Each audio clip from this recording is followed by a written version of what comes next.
30 years ago, the term gender identity was never heard of. It was a niche concept, confined to academic journals and obscure conferences. The world always operated on the premise that sex was binary, male and female, determined at birth and immutable. This understanding was not a subject of debate, it was a simple biological fact. In the shadows, an invisible revolution was brewing, one that would challenge the very foundations of human identity. It began subtly, a whisper in academic corridors, a murmur in activist circles. This revolution did not announce itself with fanfare or declare its intentions outright. Instead, it seeped into the cultural consciousness gradually, almost imperceptibly at first. Like a slow-growing vine, it began to wrap itself around the pillars of society. This revolution was not about toppling governments or redrawing national borders. Its objective was far more ambitious, to redefine what it means to be human. The target was not territory, but the very language we use to understand ourselves and our place in the world. The revolutionaries in this instance were not soldiers or politicians, but academics, activists, and cultural influencers. They carried with them not weapons of war, but ideas, theories, and a deep conviction in their cause. This was the birth of gender theory, a set of ideas that would, in the span of just a few decades, go from a fringe academic theory to a dominant cultural force. It would challenge deeply held beliefs, spark heated debates, and leave countless individuals questioning their own identities. The seeds of this revolution were sown quietly, almost invisibly, but they would soon sprout into a force that would reshape the cultural landscape.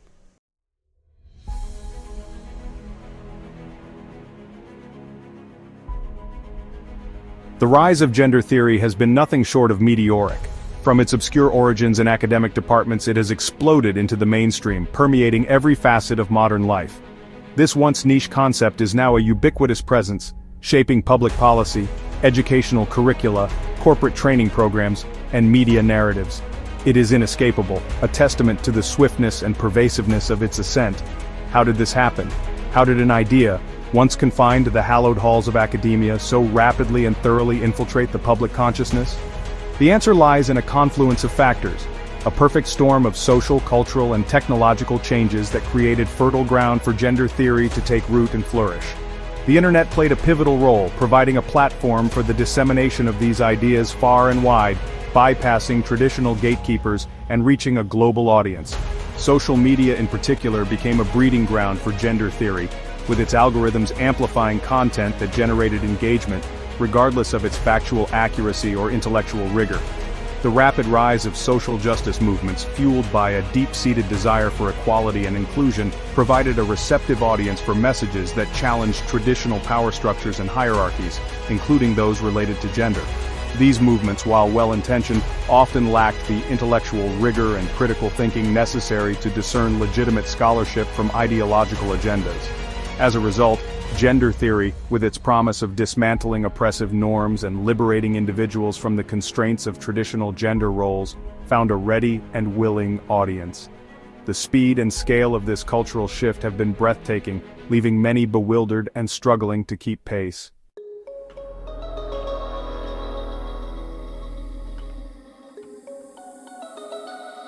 One of the most striking aspects of gender theory's rise is the proliferation of new language it has introduced into everyday discourse. Terms like cisgender, non-binary, gender fluid, and a seemingly endless list of other gender identities have become commonplace, particularly among younger generations. This new lexicon reflects a fundamental shift in how we understand and articulate concepts of sex and gender, moving away from the traditional binary and embracing a spectrum of possibilities. This linguistic shift is not merely cosmetic, it represents a profound change in thinking. By introducing new terms and redefining existing ones, gender theory seeks to dismantle the traditional framework of understanding sex and gender as rooted in biology. It posits that gender is a social construct, a fluid and malleable aspect of identity that is independent of one's biological sex. This decoupling of gender from sex has significant implications for how we view the world and our place in it. It challenges long-held assumptions about the nature of male and female, blurring the lines between the sexes and creating a more fluid and ambiguous understanding of human identity. This new paradigm has been met with both celebration and resistance, as societies grapple with the implications of such a fundamental shift in our understanding of what it means to be human. While proponents of gender theory argue that this new language is essential for inclusivity and self-expression, critics contend that it is confusing, unnecessary, feeding narcissism, and based on subjective feelings. This debate is far from settled and lies at the heart of the ongoing cultural clash surrounding gender identity.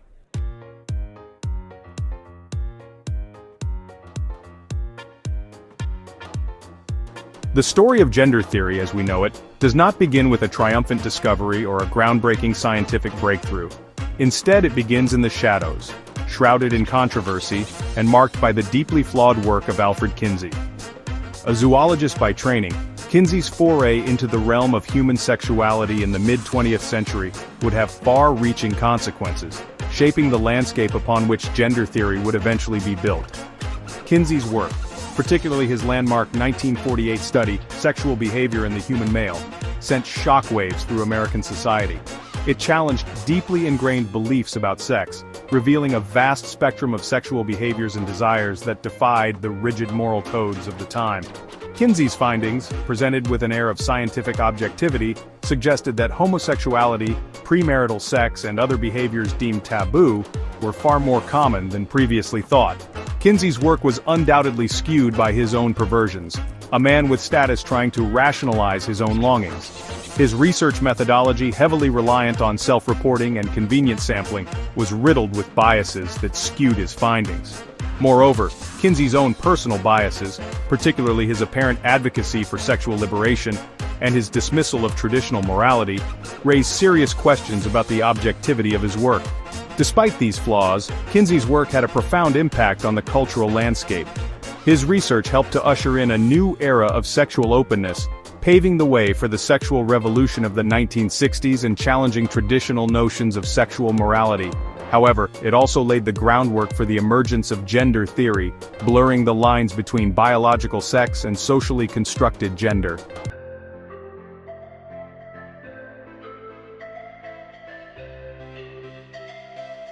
Central to Kinsey's work was the concept of a sexual spectrum, a continuum upon which individuals could be placed based on their sexual behaviors and desires. This spectrum, ranging from exclusively heterosexual to exclusively homosexual, challenged the prevailing binary view of sexuality, suggesting that individuals were not simply straight or gay, but could fall anywhere along this spectrum. Kinsey's scale, though widely disseminated and popularly embraced, lacked scientific rigor. It relied heavily on subjective self-reporting and failed to account for the complexities of human sexuality, including the fluidity of desire and the influence of social and cultural factors. Nevertheless, the idea of a sexual spectrum took root in the public consciousness, paving the way for a more fluid and expansive understanding of sexual orientation. This conceptual shift from a binary to a spectrum model of sexuality had significant implications for the development of gender theory. If sexuality could exist on a spectrum, then perhaps gender too was not as fixed or binary as previously thought. The seeds of this idea, though not explicitly articulated by Kinsey himself, were sown in the fertile ground of his research. Kinsey's work, while focused on sexuality, inadvertently opened the door to questioning the immutability of gender. By challenging the traditional binary framework of sexuality, he inadvertently provided the impetus for a similar challenge to the traditional binary framework of gender. This conceptual link between sexuality and gender would become a cornerstone of gender theory, shaping its trajectory and influencing its core tenets.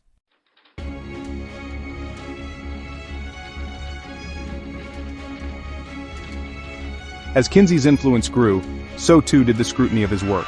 Critics, initially dismissed as prudish moralists clinging to outdated values, began to raise serious concerns about the validity of his data and the soundness of his methodology.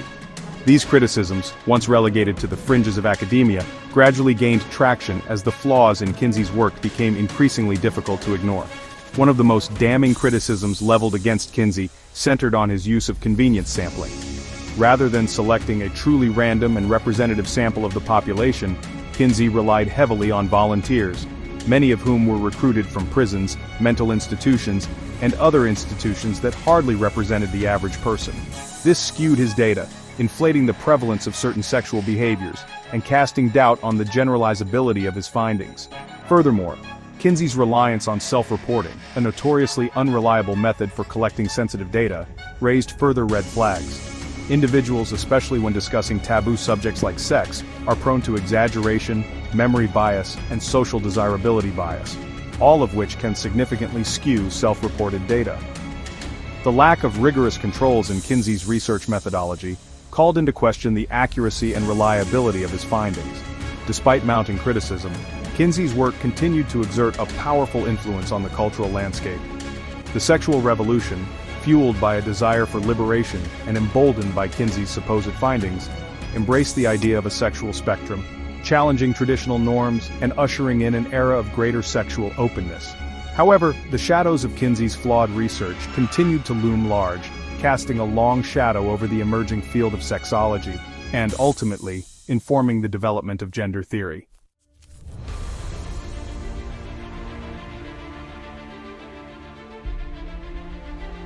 The boy who was raised as a girl. David Reimer, subjected to a cruel gender reassignment experiment, highlights the devastating consequences of flawed gender ideology. Psychologist John Money's work in the 1960s played a pivotal role in this tragedy. David's ordeal began with a botched circumcision. Money convinced David's parents to raise him as a girl, naming him Brenda. David was subjected to surgery, hormones, and social conditioning. He never identified as Brenda, gravitating towards masculine activities. Despite Money's claims, David's suffering was immense.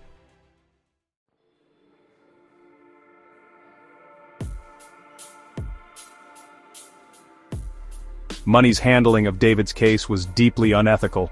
He prioritized his academic ambitions over David's well-being, turning his life into a cruel experiment. Money's actions violated medical ethics, ignoring informed consent and patient welfare. His flawed experiment used his twin brother Brian as a control. He exploited David's parents' vulnerability to secure their cooperation. Money dismissed David's suffering, presenting his case as a success. The truth, when revealed, exposed the dark side of Money's research. This case is a stark reminder of the dangers of scientific hubris.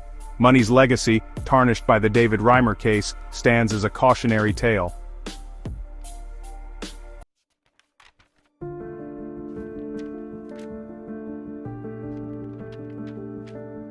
For years, Money presented David's case as a success story, a testament to the fluidity of gender identity and the efficacy of his methods. He published numerous articles in prestigious medical journals, detailing David's supposed seamless transition into life as a girl, and touting his approach as a model for other cases of ambiguous genitalia.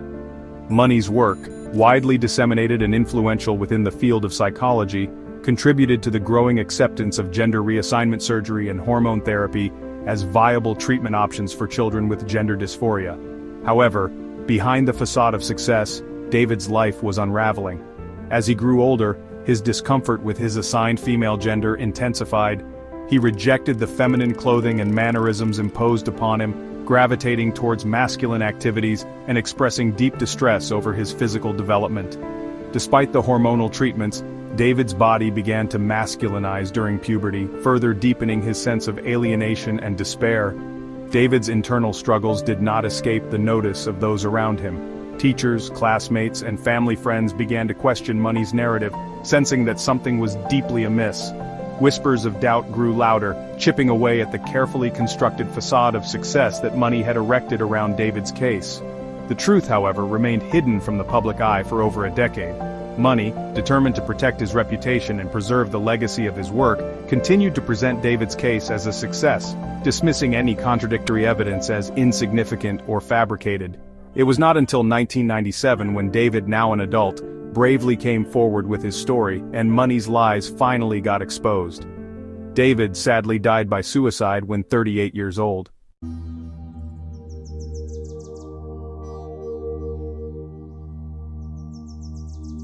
The halls of academia, once envisioned as bastions of intellectual freedom and rigorous inquiry, became fertile ground for the proliferation of gender theory. Sheltered from the scrutiny of the outside world and operating within a culture that often prioritizes ideology over empirical evidence, universities provided a safe haven for this nascent ideology to take root and flourish. The rise of postmodernism, a philosophical movement skeptical of objective truth and embracing subjective interpretations, created an intellectual climate receptive to the idea of gender as a social construct. Postmodern thought, with its emphasis on deconstructing traditional power structures and challenging dominant narratives, found a natural ally in gender theory, which similarly sought to dismantle the binary framework of male and female. Within humanities departments, particularly those focused on gender studies, literature, and sociology, gender theory quickly gained traction. It offered a new lens through which to analyze texts, interpret history, and critique social norms. The Academy, with its emphasis on publishing and peer review, provided a mechanism for disseminating these ideas far and wide, shaping the thinking of future generations of scholars, educators, and policymakers. As gender theory gained acceptance within academia, it began to exert influence beyond the confines of the ivory tower. University graduates, steeped in the tenets of gender ideology, entered fields such as education, law, medicine, and journalism, carrying with them the ideas and assumptions they had acquired during their studies. This dissemination of gender theory into various professions and institutions played a significant role in its rapid mainstreaming, transforming it from a fringe academic theory into a powerful cultural force.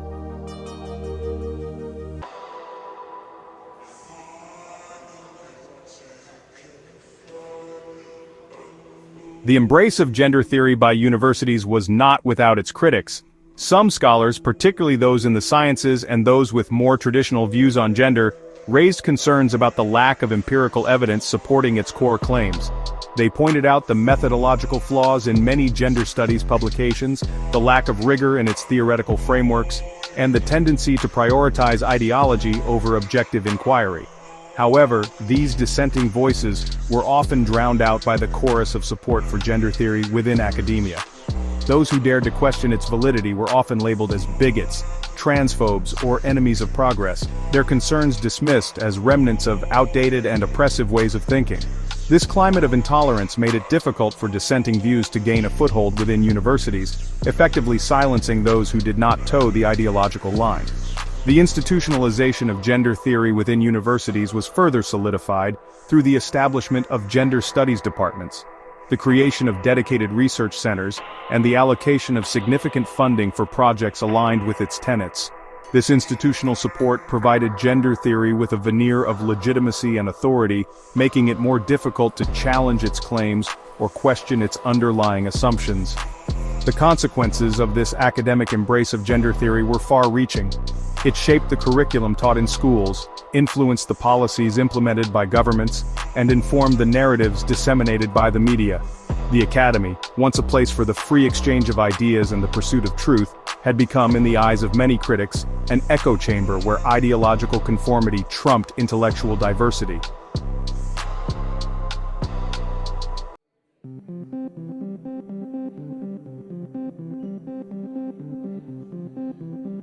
As gender theory gained a foothold within academia, it began to seep into other areas of society, carried by a wave of activism, media attention, and the increasing influence of social media.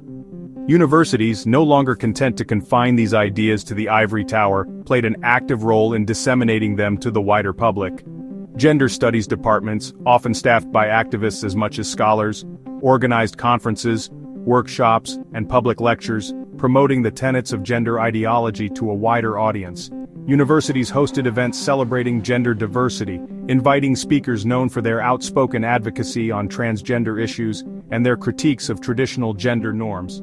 Student groups, often with the support of university administrations, became vocal advocates for gender ideology on campus, organizing protests, demanding changes to university policies, and pressuring faculty to incorporate gender theory into their curricula.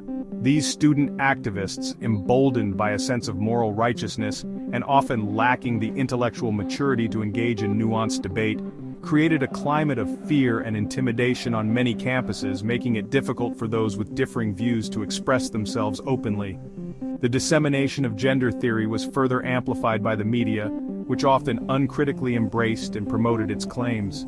News outlets, eager to capitalize on the growing cultural salience of transgender issues, published stories highlighting the experiences of transgender individuals, often portraying them as victims of a society struggling to come to terms with their identities.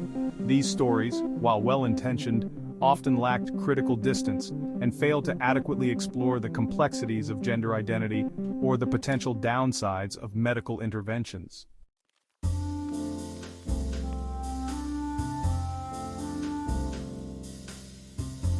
The mainstream media, often driven by a desire to appear progressive and inclusive, played a significant role in normalizing gender theory and promoting its acceptance.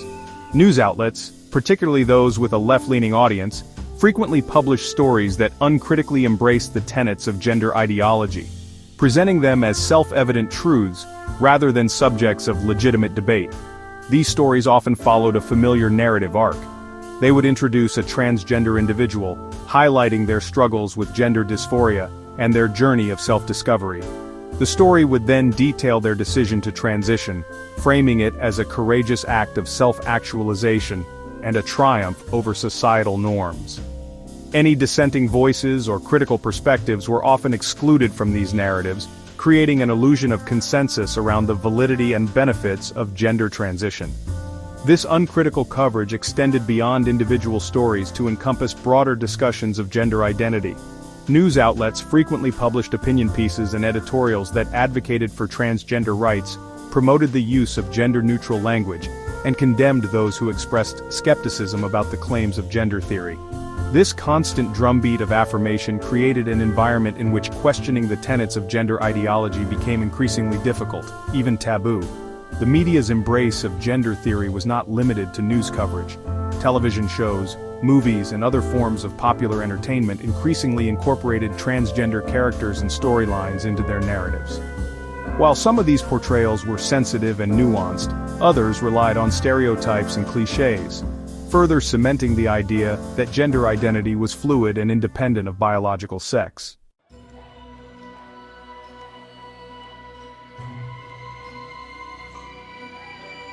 As gender theory's dominance grew, backlash against dissenters intensified. Universities became hostile to those challenging gender identity orthodoxy. Professors faced criticism and accusations of transphobia. Some faced disciplinary action and job loss. This climate stifled free speech and open debate. Journalists critical of gender theory faced similar backlash. They were accused of spreading misinformation and hate speech. Some were harassed or fired.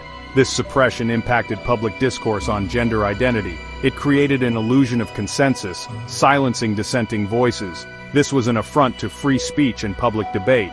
The suppression of critique bore a striking resemblance to authoritarian Marxist tactics, aiming to control thought and silence opposition. Let's explore the Marxist movement and the tactics they employed, both communist, fascist, and the new woke movement. The similarities are frightening. It highlights the use of powerful symbols, symbolic flags, signs, and parades filled with followers dressed in the colors of the ideology. These movements often relied on mass rallies, parades, propaganda, and the indoctrination of youth to further their ideologies. The Marxists used the savior image as fighting oppression, calling their ideological opponents the oppressor. Lenin, Stalin, Hitler, Mao, and all the other Marxists used the downtrodden and their frustration and rage to attack their opponents. These movements, like the black shirts and brown shirts, have an eerie resemblance to Antifa, going even so far that they dress out in all black, attacking people with different opinions, drawing clear parallels between the past and our present time. Visually, the Nazi flag, the communist flag, and well, all flags share striking similarities. Bold, unmistakable colors, simple geometric shapes, and a design meant to be instantly recognizable. These symbols are powerful, rallying people under a common banner: "We all stand for this."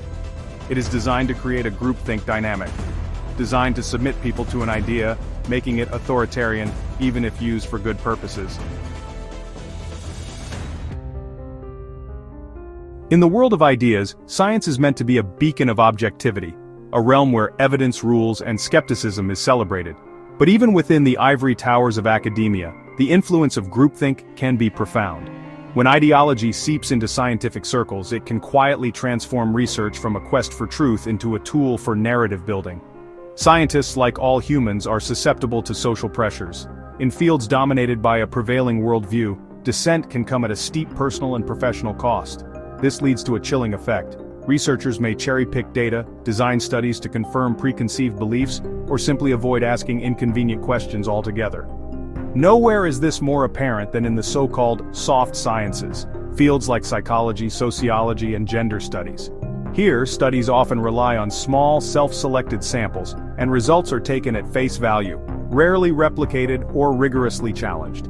This is why longitudinal studies are so crucial, especially in understanding gender theory.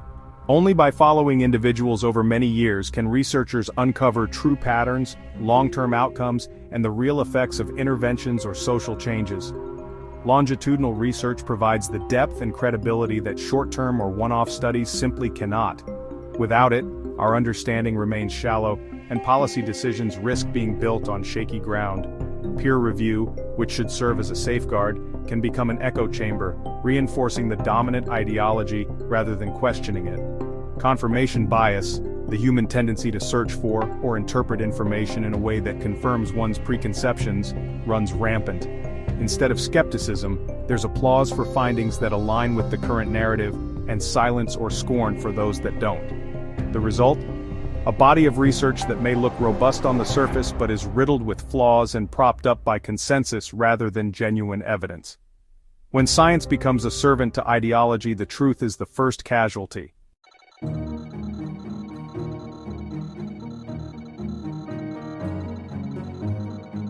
The claim that a female brain can reside in a male body is used to justify medical interventions, but the evidence is inconclusive and fraught with methodological issues.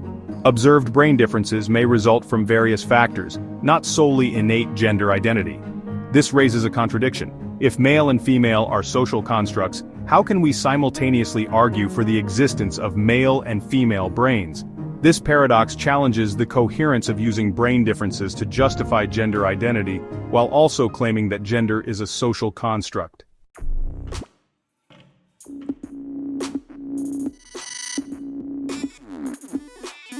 The phrase "born in the wrong body" has become a common way to describe feelings of gender incongruence. However, scientific research shows that both biology and human behavior are complex, and there is no single factor that determines gender identity. The idea of being born wrong is a form of mental gymnastics, an attempt to explain discomfort that many people feel at some point in their lives. In fact, it's common for individuals to wish they were someone else, especially during periods of change or uncertainty. Psychological studies suggest that true happiness is often found in self-acceptance, rather than in changing one's body or appearance to fit external expectations. While society may encourage conformity, scientific and psychological evidence points to the value of embracing who you are at your core. The greatest journey is discovering and accepting your true self, finding fulfillment not in changing to fit in, but in understanding and valuing your unique identity.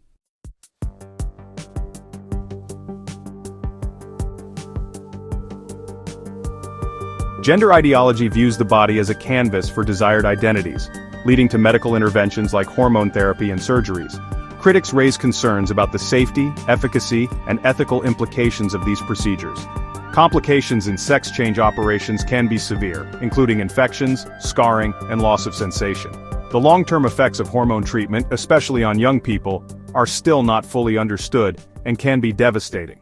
Gender dysphoria often brings with it severe mental health issues including anxiety, depression, and a sense of isolation. Tragically, the suicide rates among those suffering from gender dysphoria are alarmingly high, casting a shadow over the lives of many. In medicine, the Hippocratic Oath reminds practitioners to not injure your patients. The removal of healthy tissue in pursuit of identity raises a profound ethical dilemma. While the intentions behind these procedures may be to satisfy the need a person feels, feelings are a mental issue, not something you can fix with physical procedures. A self-serving image never holds. This is just an extreme form of plastic surgery, a practice feeding narcissism already with a bad name in ethics.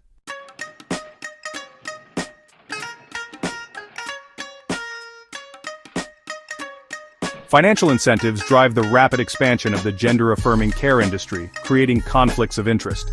Making lifelong patients is highly profitable, and the industry often preys on confused children struggling to be themselves and trying to fit social norms. At the same time, there are strong incentives for elites to change laws that affect bodily integrity. Advances in medicine and technology increasingly encourage us to see the body as a collection of replaceable parts, rather than something fixed. This shift in perspective hints at a coming cyborg era, where technological intervention in the human body becomes more normalized, changing laws, and even shifting the general perception of the ethics behind such procedures.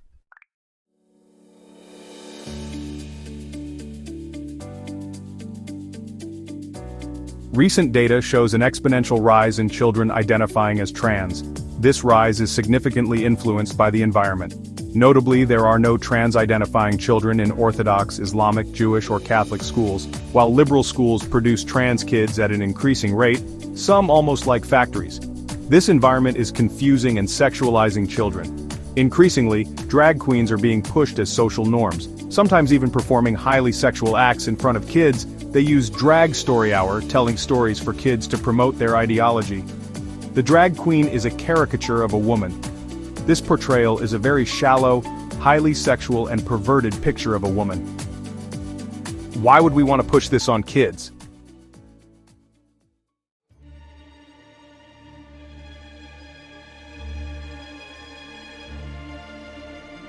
Gender ideology, once confined to universities, now impacts real lives, leaving shattered families and broken individuals. Detransitioners, once identifying as transgender, regret their decisions and seek to reverse medical interventions.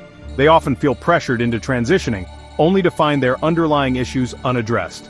The pain of gender dysphoria is replaced by the pain of irreversible medical consequences. They are left with scars, both physical and emotional, as a constant reminder of their choices. Most medical interventions are permanent, leaving individuals to live with complications forever. They become dependent on doctors and medication for the rest of their lives. For the pharmaceutical industry, this creates a powerful incentive. Every new chronic patient means a lifetime of prescriptions and ongoing treatments. The cycle of dependency is not just a personal tragedy, but a profitable business model.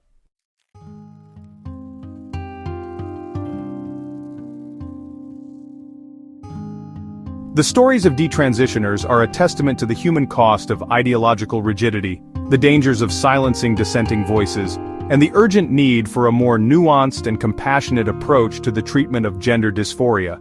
These stories are not meant to instill fear, or to deny the very real struggles of transgender individuals. They are, however, a stark reminder that medical transition is not a one-size-fits-all solution, and that for some individuals, it can lead to a lifetime of regret and suffering. It is essential that we listen to the voices of detransitioners, that we validate their experiences, and that we learn from their mistakes. Their stories are a valuable resource, offering insights into the complexities of gender identity and the potential pitfalls of medical transition. By silencing or dismissing these voices, we do a disservice to those who are struggling with their gender identities and risk perpetuating a system that prioritizes ideological conformity over individual well-being. The scars of gender ideology are not limited to those who have undergone medical transition. The relentless push to affirm transgender identities, often at the expense of biological reality and common sense, has created a climate of fear and intimidation, making it increasingly difficult to question the tenets of gender ideology without being labeled as transphobic, hateful, or even dangerous. This stifling of open debate is not only antithetical to the principles of free speech and academic freedom, but it also prevents us from having honest and necessary conversations about the very real challenges facing children and adolescents who are struggling with their gender identities. When ideology trumps science, when dogma replaces dialogue, we all lose.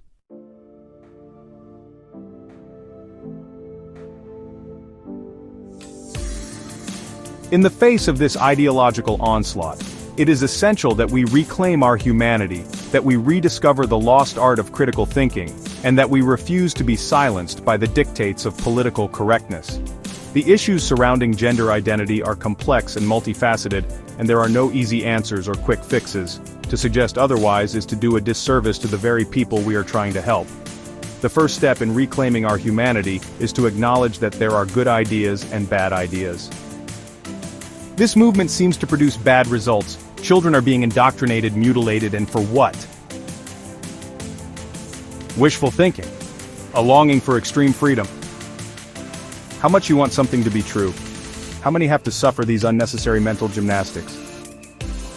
Prioritizing ideology over evidence-based policies is not the way. It is essential that we create space for open and honest dialogue where different perspectives can be shared and debated without fear of reprisal. This means being willing to listen to those who hold different views, even if we find those views challenging or offensive. It also means being willing to question our own assumptions, and to be open to the possibility that we may be wrong. Reclaiming our humanity also means rejecting the dehumanizing language that has come to dominate the discourse surrounding gender identity. Terms like cisgender, transphobic, homophobic, TERF, and many other terms are used as weapons to silence dissent and to shut down debate, have no place in a civilized society. These labels are not only divisive and inflammatory, but they also serve to dehumanize those who hold different views, making it easier to dismiss their concerns and to justify their marginalization.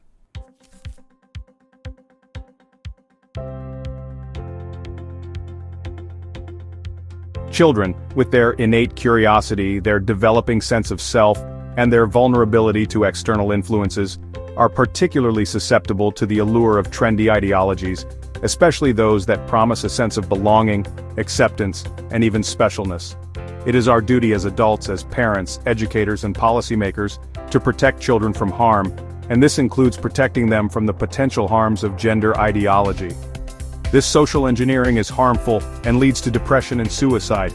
It means that we approach the issue of gender identity in children with extreme caution, recognizing that childhood and adolescence are periods of rapid physical, emotional, and cognitive development, and that what a child feels or believes at one point in time may not necessarily reflect their true self or their long-term desires, but rather the environment and the people around the child. Rather than rushing to affirm a child's self-proclaimed gender identity, which may be influenced by a variety of factors, including social contagion, peer pressure, or even a desire to escape the challenges of their assigned sex, we should prioritize a slow and cautious approach, one that focuses on understanding the underlying causes of the child's gender dysphoria and exploring all available treatment options, with a strong emphasis on therapeutic interventions that do not involve irreversible medical procedures. This approach, often referred to as the watchful waiting model, has been met with fierce resistance from transgender activists and their allies, who argue that it is harmful to deny children access to medical interventions they believe are necessary to alleviate their suffering. However, this approach is not about denying care.